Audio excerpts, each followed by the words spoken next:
9 मई की तारीख इतिहास के पन्नों में दर्ज हो गई है क्योंकि पहली बार पश्चिम बंगाल की सत्ता की कमान भारतीय जनता पार्टी के हाथों में आ गई है। शुभेंदु अधिकारी ने मुख्यमंत्री पद की शपथ लेकर बीजेपी के एक नए युग का आगाज किया है। लेकिन इस शपथ ग्रहण के सबसे बड़े सीन स्टीलर रहे बॉलीवुड के डिस्को डांसर और बीजेपी के स्टार प्रचारक मिथुन चक्रवर्ती। पश्चिम बंगाल की राजधानी कोलकाता आज भगवा रंग में सराबोर दिखी। राजभवन के प्रांगण में आयोजित इस भव्य समारोह में देश की पूरी राजनीतिक मशीनरी मौजूद थी। प्रधानमंत्री नरेंद्र मोदी, गृह मंत्री अमित शाह और रक्षा मंत्री राजनाथ सिंह की मौजूदगी ने यह साफ कर दिया कि बीजेपी के लिए बंगाल की ये जीत महज एक राज्य की जीत नहीं बल्कि एक वैचारिक विजय है। करीब 20 राज्यों के मुख्यमंत्रियों का एक साथ मंच पर जुटना विपक्ष के लिए कड़ा संदेश था।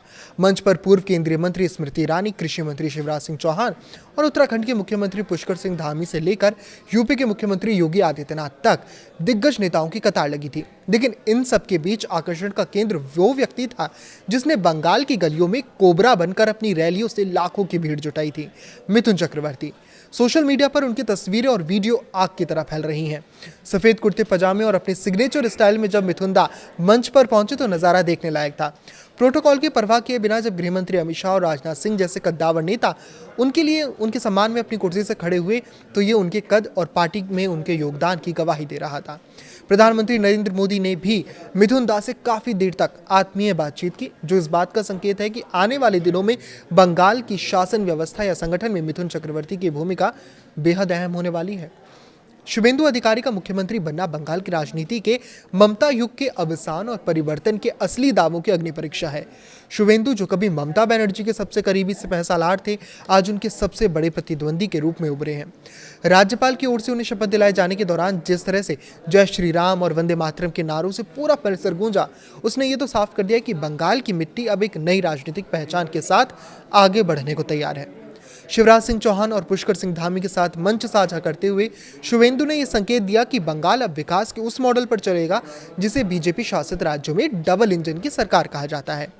स्मृति ईरानी की मौजूदगी और उनके बगल में खड़े मिथुन चक्रवर्ती की केमिस्ट्री ने भी लोगों का ध्यान खींचा। मिथुन दा का वो निराला अंदाज जिसमें सादगी भी थी और एक विजेता का आत्मविश्वास भी बंगाल के आम आदमी से सीधे जुड़ता दिख रहा है। चुनाव के दौरान उनकी रैलियों में उमड़ने वाली लाखों की भीड़ ने ही आज इस जीत की नींव रखी थी।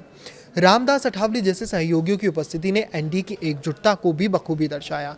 यह समारोह केवल सत्ता हस्तांतरण का नहीं था बल्कि बीजेपी का वो मेगा शो था जो आने वाले लोकसभा चुनावों के लिए एक मजबूत मनोवैज्ञानिक बढ़त प्रदान करता है। शुभेंदु अधिकारी के नेतृत्व में बीजेपी की इस पहली सरकार का भविष्य अब इस बात पर निर्भर करेगा कि वो बंगाल की जटिल कानून व्यवस्था और आर्थिक स्थिति को कैसे संभालते हैं। ये जीत जितनी बड़ी है, उम्मीदों का बोझ भी उतना ही भारी है। मिथुन चक्रवर्ती जैसे सांस्कृतिक प्रतीकों का सहारा लेकर बीजेपी ने बंगाली अस्मिता के साथ जो जुड़ाव बनाया है उसे अब सुशासन यानी गवर्नेंस में बदलने की चुनौती है। समाज पर इसका प्रभाव गहरा होगा।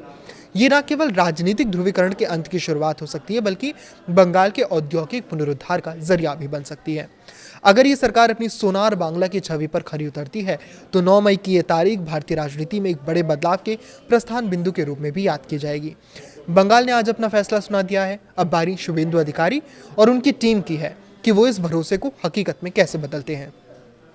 इस पर आपकी क्या राय है, हमें कमेंट करके जरूर बताएं। लाइक करें, शेयर करें और इसी तरह जुड़े रहें। नमस्कार।